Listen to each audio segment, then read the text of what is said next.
News 71 TV eighty সংবাদে আপনাকে স্বাগতম। নারায়ণগঞ্জ জেলা পরিষদের অর্থায়নে নির্মিত সাধারণ পাঠাগারের নির্মাণ কাজ পরিদর্শন করলেন প্রশাসক অধ্যাপক মামুন মাহমুদ। তিনি আজ আনুষ্ঠানিক এক বিবৃতির মাধ্যমে এই তথ্য প্রদান করেন এবং বিষয়টি জনসমক্ষে তুলে ধরেন আমাদের এই সংবাদে।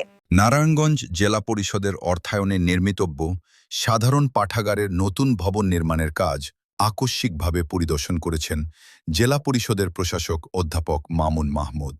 আজ বৃহস্পতিবার সকাল ৯টায় তিনি পরিদর্শনের জন্য নির্মাণাধীন ভবনে উপস্থিত হন।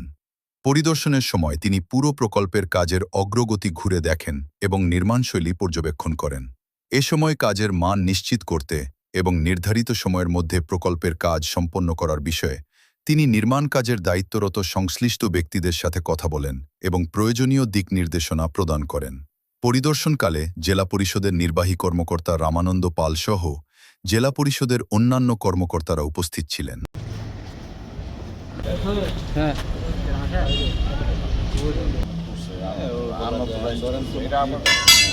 এটা মূল গেট কি একদম